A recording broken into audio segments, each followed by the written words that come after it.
Bonsoir mesdames, bonsoir mesdemoiselles, messieurs, bonsoir, bienvenue à cette édition de 19 heures. Les titres d'abord. Ce bonsoir, je vous l'adresse au nom également de Sylvie Riancea, ma jeune consoeur. Le début ce lundi en Mbandaka et Bikoro de la campagne de vaccination contre le virus Ebola. Autre chose, 10 morts et plusieurs blessés, c'est le bilan d'une nouvelle attaque survenue dimanche dans une localité près de Beni, au nord Kivu. La ville de Kinshasa paralysée par la grève des chauffeurs de transport en commun.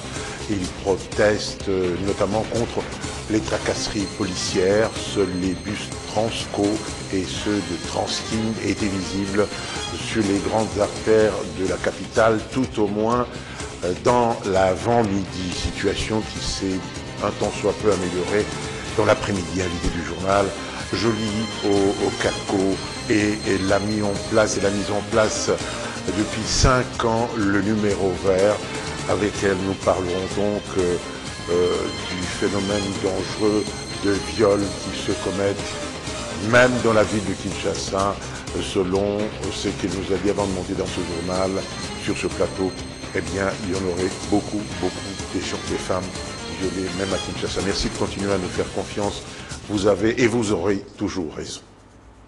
Début ce lundi en Mbandaka à Bikoro, dans la province de l'Équateur, de la campagne de vaccination contre le virus Ebola. Le go de cette opération a été donné par le ministre de la Santé, monsieur Oli, le docteur Oli Ilunga.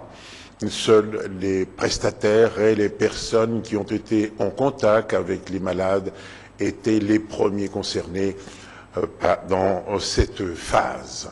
Se laver les mains, ne pas consommer des carcasses de viande ou des animaux trouvés morts, éviter tant soit peu de serrer les mains et s'adonner à des embrassades tout à fait inutiles. Voilà les conseils que nous pouvons donner à nos téléspectateurs en ce moment précis, parce qu'Ebola, ça nous connaît, ce n'est pas la première fois.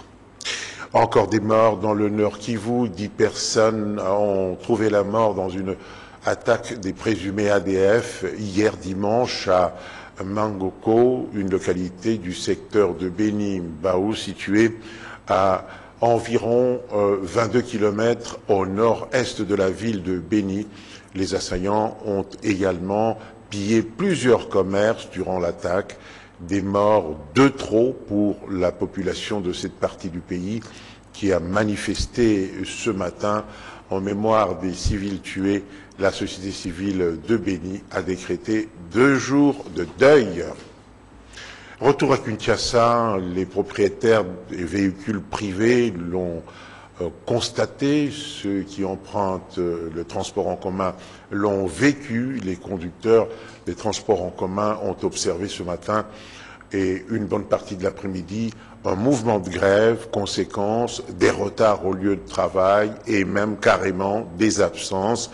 Les chauffeurs protestaient contre l'augmentation du prix du litre du carburant à la pompe et des tracasseries policières dont ils sont généralement victimes. Félix Silunga, Tapi Lutuno, Eric Ndongala.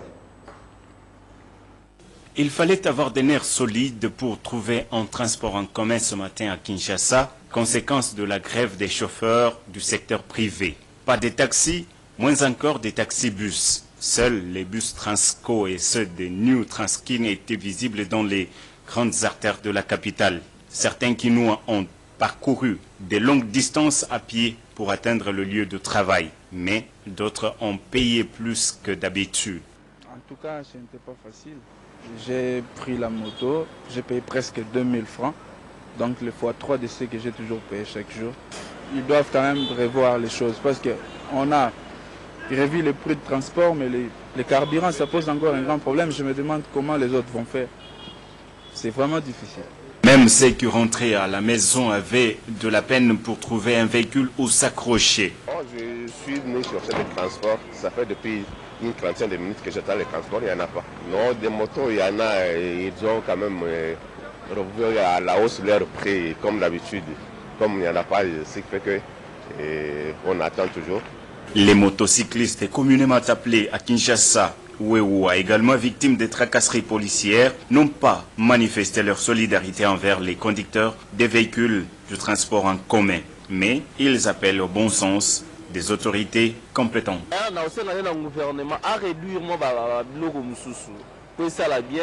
Tout ça va congolais, tout ça est mot comme souté auto qui débrouiller. Tout ça va congolais, va revoir, va longola va tracasserie, va réduire mon carburant et que ça la biso bien pour bande qu'on a va chauffer, va zonga la terre. Les chauffeurs de taxi et taxibus de la capitale protestent contre les tracasseries policières dont ils sont victimes.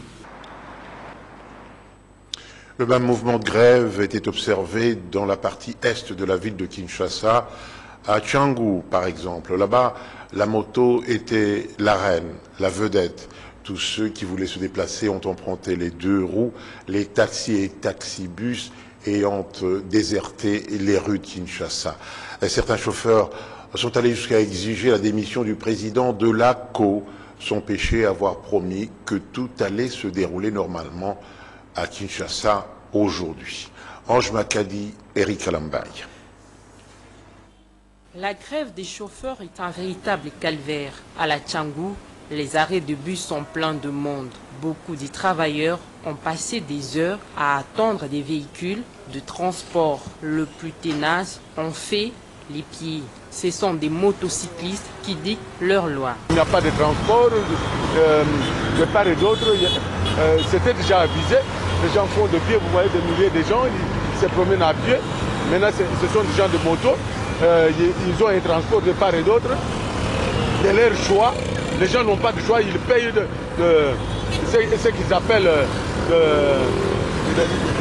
des demi-terrains, c'est ce qu'ils sont en train de faire. Et des gens de bonne volonté qui ont leur voiture sont en train de les transporter de part et d'autre.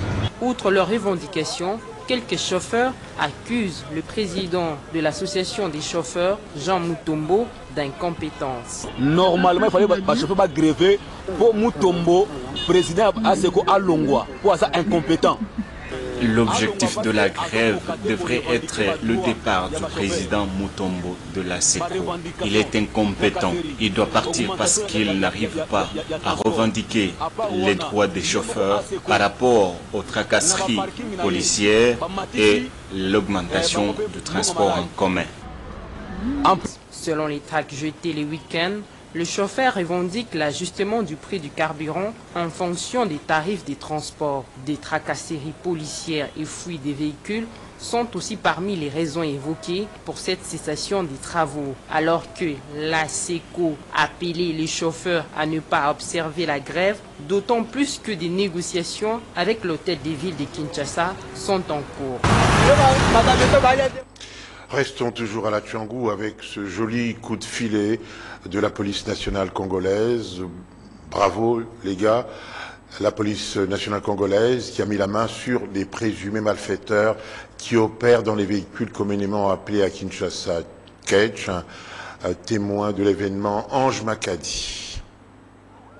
Dans cette longue attente sur les arrêts de bus, plus de 3 personnes ont été heurtées par un taxi Ketch. Selon les témoignages, la voiture appartenait à des présumés malfrats qui fouillaient les patrouilles de la police. En définitive, ces hors-la-loi sont tombés dans les filets de la police nationale congolaise.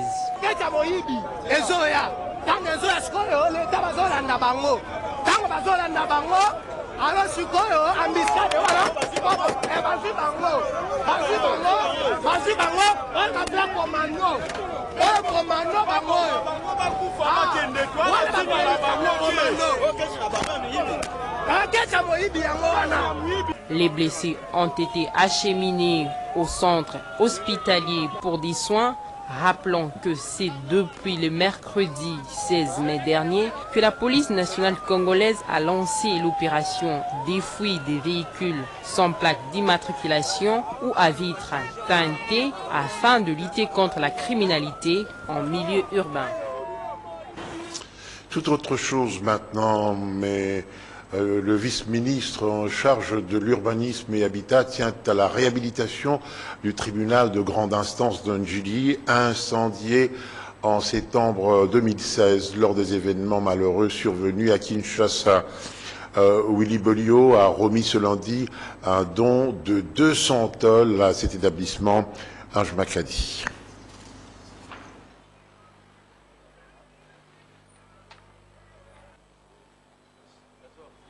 Les agents et cadres de l'administration judiciaire n'y travaillent plus dans de bonnes conditions depuis que les inciviques ont incendié le tribunal de grandes instances d'Ndjili. En sa qualité d'avocat, le vice-ministre de l'Urbanisme et Habitat a remis un don pour la réhabilitation de cet établissement. D'abord, je me sens un peu libéré, comme quelqu'un qui vient d'apurer une dette, dans ce sens que, naturellement avocat, et mon lieu de travail, entre autres, c'est le tribunal, et que le tribunal soit sans toiture, c'est anormal. Je ne serais pas presté au cas où j'ai quitté là où je suis. Et c'est pourquoi j'ai pensé, 2 ans après que ce tribunal ait été détruit par des inciviques, de pouvoir apporter mon assistance. Ce n'est pas tout. Ce que je fais n'est que peu. Mais c'est l'occasion que les autres viennent suivre ce que je viens de faire. Parce que les 200 tolls que je viens de donner ne résolvent pas tous les problèmes de ce tribunal détruit. Un geste apprécié à sa juste valeur par les directeurs de division du tribunal des grandes instances de Ndjili. Si on réhabilite ça, nous allons travailler comme il se doit. On doit travailler correctement.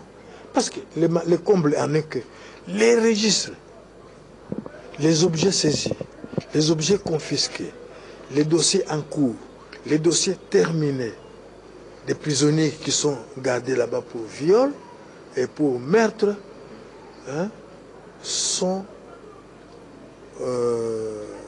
Il y en a qui sont encore en prison. Il y en a qui ont eu la chance de s'évader quand il y a eu évasion à la prison. Vous comprenez? Raison pour laquelle nous ne savons pas bien fonctionner. Le TG Ndjili a été incendié par les inciviques en septembre 2016, occasionnant d'importants dégâts matériels. Gloria Anseya, à la suite de ce journal avec vous, au menu la pluie qui a laissé des traces à l'université de Kinshasa. Premier point, religion avec la célébration de la Pentecôte, sans oublier le sport avec la Nina Foot qui publie son calendrier pour la manche retour du championnat. Mais d'abord, la politique. Tout à fait. Kibambi Adam Bombolé, président du parti Ensemble Changeons le Congo, a sensibilisé ses membres sur les futures échéances électorales. Au cours de cette matinée politique, il a appelé ses militants à prendre part au meeting de la plateforme Ensemble prévu le 2 juin prochain. La suite en images.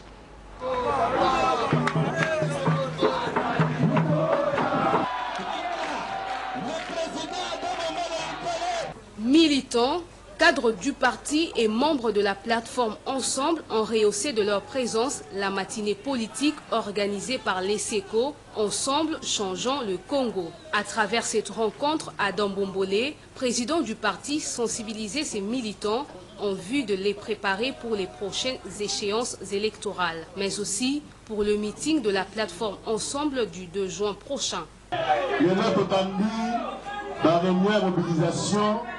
Na kasi de continuer pour na ti na souka toi porter nouvelle façon la partie la commune qui gouverneur pour la meeting il y a ensemble pour le changement le 2 juin lundi de Sainte-Thérèse et c'est quoi les alliés parti membre et ensemble et les avez coïncidé bien ensemble et banda ao puisque comme vous allez ensemble changeons le Congo.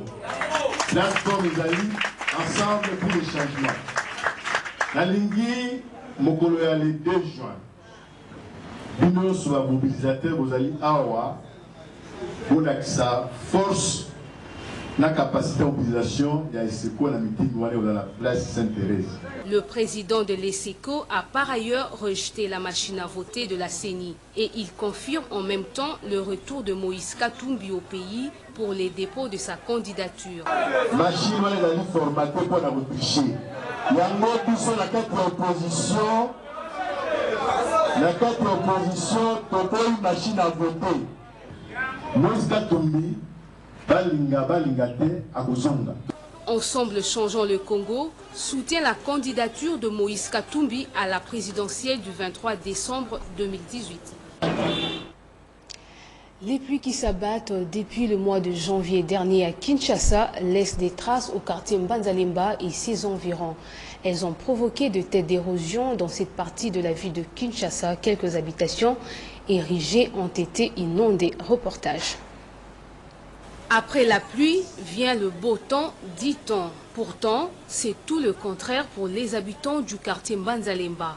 Leurs maisons se sont écroulées après les pluies diluviennes qui se sont abattues depuis le mois de janvier dernier. Une victime crie au secours. Tozo kosenga na gouvernement, ceux qui tozali na gouvernement penza oyo et yebi keno ba congolais baza. Beaucoup za le gouvernement te oyo bazar ba mbongo na ba poche po ba mbongo po na kosala eloko oyo. Ezali eloko moko muke pour le gouvernement, il y a un pays comme le nôtre Congo. Mais tozo ko regretter loko yukuna na se banda ko ekei biso banda ko ekei balabala monene katani. Une autre difficulté, l'état de délabrement très avancé de la route Kianfou qui mène vers l'école et l'église Sainte-Bernadette. En conséquence, ce point reste enclavé.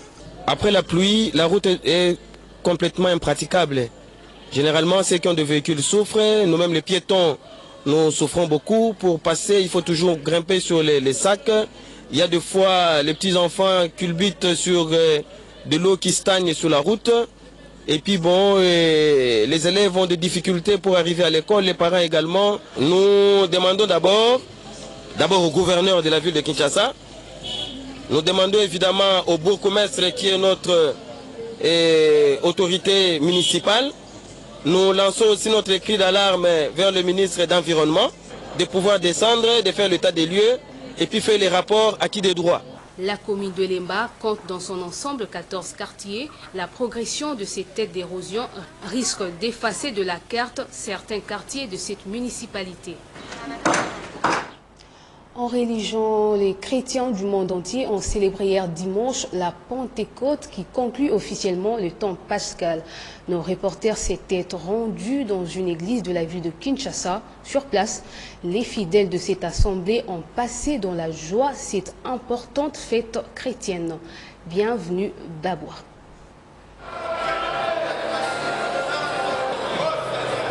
La Pentecôte est une fête chrétienne qui célèbre la venue du Saint-Esprit 50 jours après Pâques. En cette période, les apôtres de Jésus-Christ et la Sainte Vierge Marie étaient remplis du Saint-Esprit. Le pasteur Raphaël Voubo a exhorté ses fidèles sur la force du Saint-Esprit car le Saint-Esprit console, inspire et vivifie.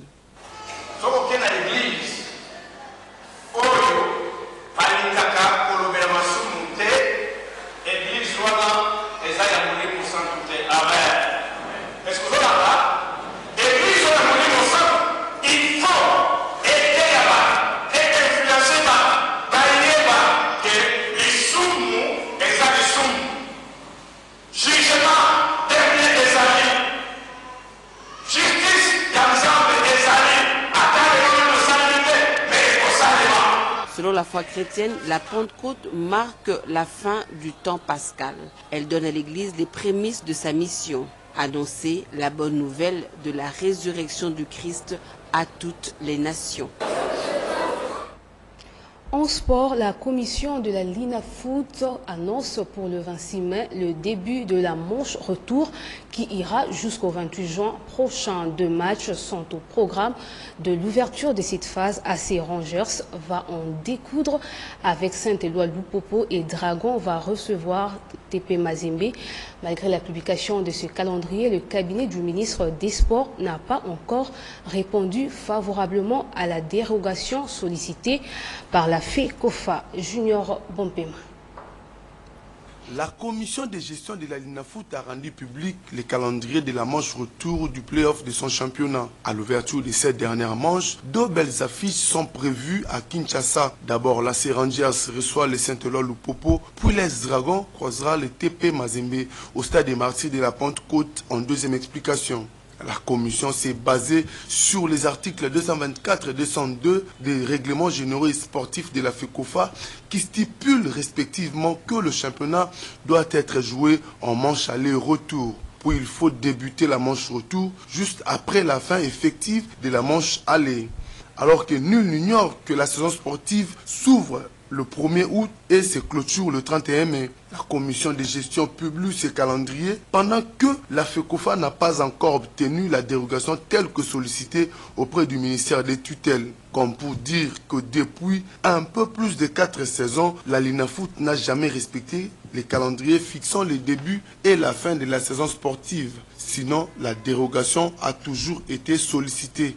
D'où l'opinion sportive se demande à quand la fin du feuilleton saison inachevée où des champions sans pouvoir jouer la totalité des matchs. La conclusion, selon la même opinion, est telle que le ministre des Sports devra tout de même faire l'exception de cette saison afin que l'édition prochaine, il n'y ait pas de retard pour le go du championnat. Les articles cités n'ayant pas le pouvoir sous le respect du calendrier proposé par la FECOFA et établi par le gouvernement.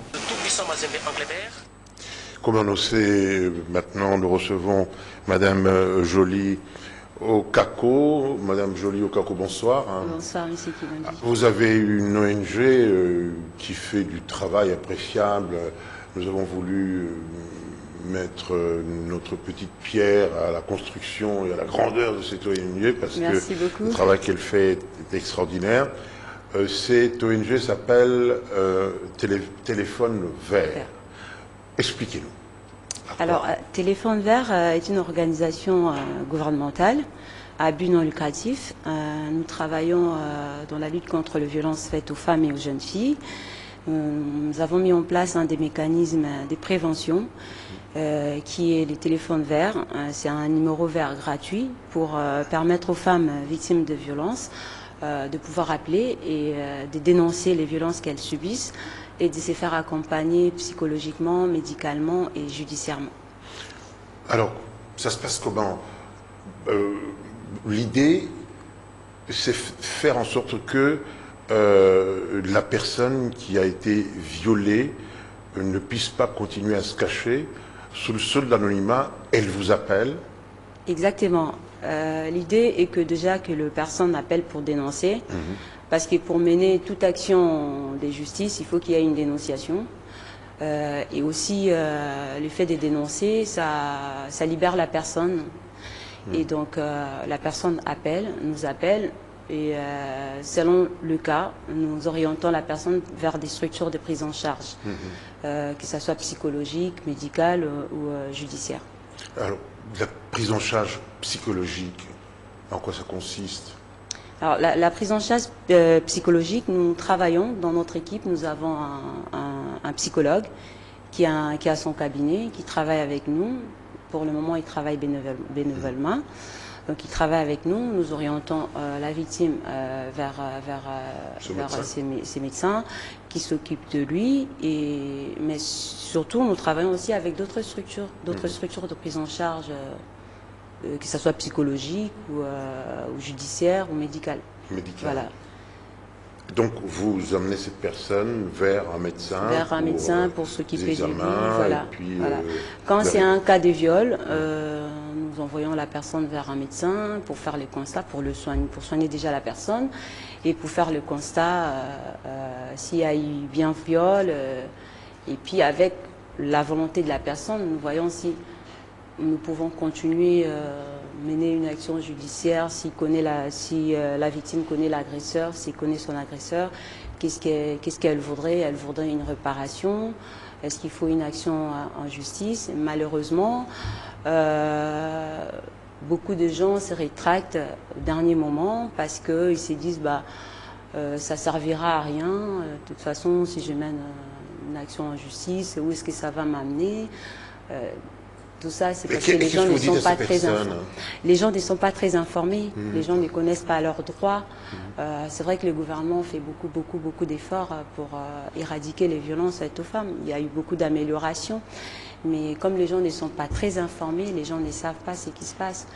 Aujourd'hui, les viols n'est plus pardonnable au Congo. Il y a dans des barreaux, il y a dans beaucoup des barreaux, maintenant, il y a des bureaux, des consultations gratuites pour les personnes qui subissent des violences, de viols. Il faut que l'information soit juste partagée, il faut que les gens connaissent leurs droits. Est-ce qu'il y a des cas, citez-moi un cas qui vous a scandalisé, qui vous a... Il y a beaucoup de cas qui nous ont scandalisés malheureusement, mais moi ce qui m'a touchée personnellement, c'était le cas d'une petite fille de 6 ans qui s'est fait violer par un des voisins. La petite fille vivait avec sa grand-mère et la grand-mère est partie vendre son pain, la petite fille qui traînait dans la parcelle, un voisin est venu, l'a violée, donc on a appelé... Quel âge le voisin? Le voisin était d'une 30aine d'années et la petite fille avait 6 ans. Et donc on nous a contactés, nous avons orienté la dame et sa petite fille vers une structure de prise en charge où la petite fille a été soignée, elle a reçu de soins médicaux. Et nous avons demandé à la dame de revenir le lendemain pour rencontrer une psychologue qui voulait parler à la petite fille. Donc le soir même, quand elle est rentrée chez elle, la famille de l'agresseur est arrivée. Ils ont parlé entre eux, ils ont trouvé une solution à l'amiable. L'agresseur a donné un petit billet de banque, l'affaire a été réglée. Le lendemain, nous on a commencé à appeler la dame, elle ne répondait plus. Finalement, elle a fini par nous avouer que voilà, on a trouvé un arrangement, c'est fini, ne m'appelez plus. C'était 100 $. Des 100 $. Voilà. Donc sans prendre en compte l'avenir de la petite fille qui a subi quand même un viol. Un viol, c'est un crime. Ça touche l'intégrité de la personne. Cette petite fille, elle va vivre avec toute sa vie. Et donc, à cause d'un billet de 100 $, la dame, elle a dit, voilà, ne m'appelez plus. Donc, des cas comme ça, il y en a eu beaucoup. Oui, est-ce que les gens se libèrent facilement? Est-ce qu'ils appellent facilement? Vous recevez par jour combien d'appels, par exemple? Alors, lorsque nous avons mis en place le centre d'appel en 2013, nous recevions pas moins de 150 appels par jour. Non. Pas moins de 150 appels par jour concernant que la ville de Kinshasa. Et la plupart des appels, c'était des cas de viol. Très peu de violences conjugales parce que malheureusement les violences conjugales, beaucoup de femmes hésitent encore à dénoncer, hésitent encore à parler de ça parce qu'il y a beaucoup d'idées reçues, il y a nos cultures, nos coutumes, nos croyances qui font en sorte que la femme se sent coupable de ce qu'elle vit, elle se sent coupable. Quand elle est battue, elle pense que c'est à cause d'elle qu'elle doit supporter. Et c'est très difficile pour les femmes de dénoncer les violences conjugales. Mais nous recevions beaucoup d'appels, rien que pour la ville de Kinshasa. Vous qui êtes au fait des choses, un viol dans un couple marié, c'est parce qu'il est accompagné de coups ou quoi? Pas forcément accompagné de coups. Un viol, on appelle un viol quand il y a un acte sexuel qui est fait, qui est commis sans le consentement de l'autre personne, quand le consentement du partenaire. Donc quand votre partenaire, on est marié pour le meilleur, même si c'est votre mari, même si c'est votre femme, c'est une personne à part entière. Et elle a le droit de dire non, elle a le droit d'être fatiguée, elle a le droit de dire oui, comme elle a le droit de dire non. Quand vous la forcez à faire quelque chose qu'elle ne veut pas, c'est un viol. Il y a viol parce qu'il y a récidive, c'est accompagné de quelque chose. Enfin, faites-moi comprendre, faites comprendre à nos téléspectateurs. Voilà, il y a viol quand il y a un acte sexuel sans consentement. Si vous forcez une personne à coucher avec vous, vous violez la personne parce qu'elle n'a pas consenti à faire l'acte sexuel. Et voilà. Et pour le cas des personnes mariées, c'est un peu plus compliqué, c'est vrai. Mais ça reste quand même, quand la personne se sent abusée, c'est un viol. Même en Afrique, même au Congo. Bon, très bien. Enfin, merci de nous donner cette information. Alors, qu'est-ce que vous avez envie de dire? D'abord, non, une première question. Ce garçon de la trentaine, là, est-ce que vous ne cherchez pas à savoir si c'est une personne malade aussi? Parce qu'un acte comme ça sur une fillette de 6 ans. Pas forcément une personne malade. Les violences ne sont pas commises que par des personnes malades. Les violences touchent toutes les couches de la population. Et c'est un phénomène qui n'est pas propre au Congo. C'est partout dans le monde. Partout dans le monde, une femme sur 4 est victime de violences de toutes sortes, de toutes formes. Ce n'est pas que de personnes malades qui font il y a beaucoup de causes. Il y a l'éducation, il y a l'éducation que nous avons reçue, surtout en Afrique, où les hommes ont reçu une éducation de se considérer supérieure à la femme. Il y a aussi des raisons. Le jeune garçon, par exemple, peut-être qu'il n'a pas des moyens financiers ou des moyens, de capacité de pouvoir approcher des filles de son âge et qu'il a trouvé facilement sa proie. Mais ça, c'est pas seulement, ça n'arrive pas qu'aux personnes qui sont malades. Ça peut arriver à tout le monde. Alors qu'est-ce que vous avez envie de dire? Parce qu'il faut changer de mentalité.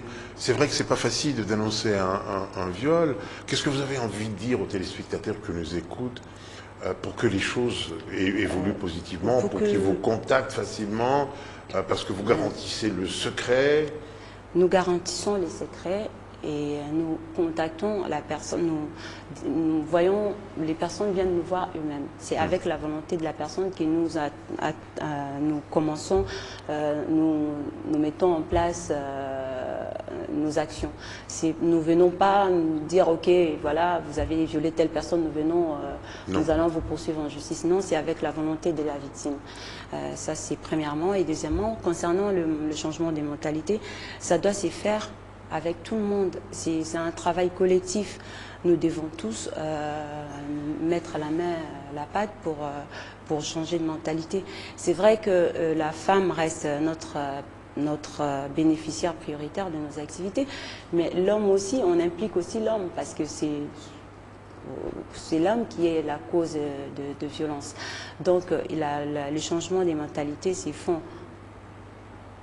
pour les femmes et pour les hommes aussi. Alors nous, pour le changement des mentalités, nous nous sommes dit que nous visons maintenant la jeune génération, parce que c'est la jeune génération qui va nous remplacer demain. C'est elle l'avenir de demain. Donc nous faisons nos actions dans des écoles, les actions de journées d'information où nous parlons de viol, de violence, qu'est-ce qu'une violence, qu'est-ce qu'un harcèlement sexuel,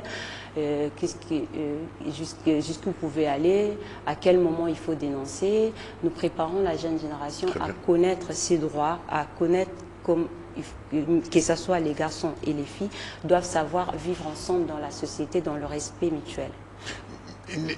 Ne faudrait-il pas peut-être commencer par une sorte d'éducation sexuelle? Enfin, ça se fait déjà dans les écoles. Ça se fait dans les écoles, oui. Ça se fait dans des écoles. Alors nous, on ne va pas remplacer les professeurs. Je sais qu'il y a beaucoup d'écoles qui ont un cours d'éducation. Est-ce que ça se fait bien? Éducation sexuelle. Alors ça, je ne sais pas. Mais nous venons parler de notre projet. Nous venons de parler de droits de femmes. Nous venons de parler parler aux femmes. Parce qu'il y a beaucoup d'idées reçues quand même. Il y a beaucoup d'idées reçues où, toute petite, on te prépare à être la femme de quelqu'un. On ne te prépare pas à être toi-même quelqu'un dans la société, d'apporter quelque chose dans la société. On te prépare à accepter ce que tu vivras dans le mariage. On est préparé de notre jeunesse. Alors ça doit s'arrêter. Il faut que ce soit les garçons, que ce soit les filles, aient la même éducation. Pour que quand ils seront grands, qu'ils vivent en harmonie. Quand vous commencez comme ça, une prise en charge médicale, et puis vous allez être prise en charge au niveau de la justice, et que ça s'arrête, ça c'est frustrant, non, pour vous? Oui, c'est frustrant parce que c'est... Quelqu'un a de l'argent, il vient donner pour qu'on répare, pour qu'on en termine là, ça vous frustre? Alors, ça se faisait avant, mais aujourd'hui, il y a beaucoup d'améliorations. En tout cas, quand ça concerne la violence, quand ça concerne surtout un viol, l'État, il est vraiment très dur. Il applique vraiment la loi. Mais nous, la difficulté que nous rencontrons, c'est au niveau de victimes elles-mêmes. Les victimes n'ont pas confiance, n'ont pas toujours confiance à l'action judiciaire. Elles commencent, après elles refusent, parce qu'elles ont peur de représailles aussi. Dans la ou du famille, ridicule, tout simplement. Voilà, ou juste du ridicule, comme vous avez dit. Voilà. Ouais. C'est extraordinaire. Parce que le viol, je l'ai appris il y a quelques années, ça commence par 5 ans. Hein. C'est pas moins de 5 ans. Hein. Ah, si, la condamnation. Si, la condamnation, bah, oui. Ouais. Pas moins de 5 ans. Ouais. Même 15 ans. Ouais. Voilà, je reviens à vous. Merci. Revue de presse avec Nadine Maïfila et Tapilou Tounou a lu les journaux. Revue de presse.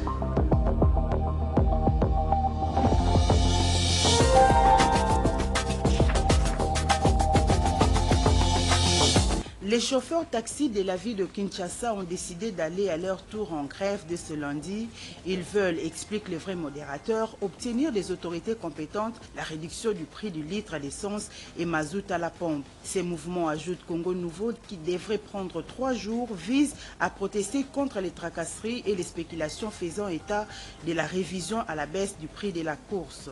Dans un autre chapitre, Félix Tshisekedi émet des doutes sur l'organisation des élections en décembre 2018. Pour le président de l'Union pour la démocratie et le progrès social cité par la prospérité, les conditions ne sont pas réunies pour la tenue de ces élections.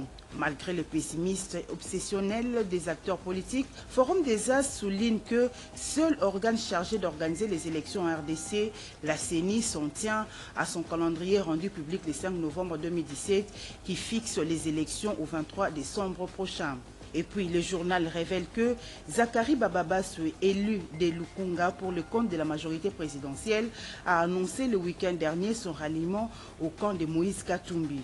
En santé, le journal annonce pour ce lundi les débuts de la campagne de vaccination contre le virus Ebola à Mbandaka et Bikoro.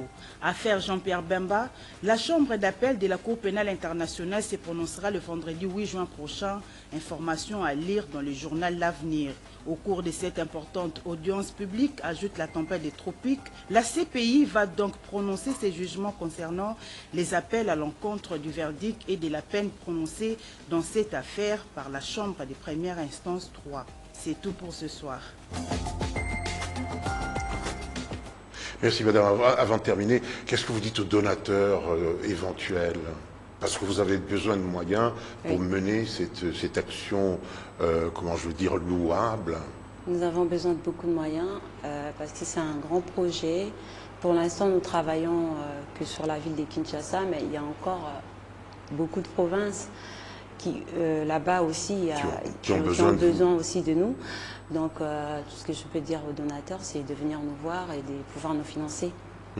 Alors, le numéro lui-même, c'est lequel ? Alors, les numéros, c'est les 09 000, donc 09 000 88 928 09 000 88 780. C'est les 2 numéros que nous utilisons en ce moment parce que il y a eu un moment où nous avons arrêté nos activités. Nous avons repris depuis l'année dernière. Vu l'urgence, nous nous sommes dit qu'il faut quand même avoir ces 2 numéros-là pour que les personnes dans le besoin puissent nous appeler. Oui. Et dans un premier temps, il faut le préciser, ce n'est pas vraiment un numéro vert. Ce n'est pas ça, les numéros verts. Voilà. Parce que celui-là, c'est un numéro normal. Voilà, c'est un numéro normal. Notre ancien numéro, nous sommes en pourparlers avec le responsable qui attribue ces numéros-là pour pouvoir récupérer notre ancien numéro. Voilà. Celui-là ne sera pas payant. Celui-là ne sera pas payant. Ce sera véritablement un numéro véritablement gratuit. Voilà. Madame Jolie Okako, je vous remercie. Merci à vous. Continuez, bon courage. Merci, c'est un honneur pour moi d'être reçu par vous. Merci beaucoup. Je vous remercie. Autre chose, dans une petite et gentille lettre adressée à la hiérarchie numérique. Rachel Kichita, vedette sur notre antenne, a annoncé son départ de la chaîne pour, dit-elle, aller explorer d'autres horizons et vivre d'autres expériences en mettant en pratique les connaissances acquises sur notre chaîne pendant 12 ans. Nous lui souhaitons, bien entendu, au nom de l'ensemble du personnel, bon vent, salut l'artiste. C'est la fin de ce journal. Bonne suite de programmes sur Numérica TV. Au revoir et à demain.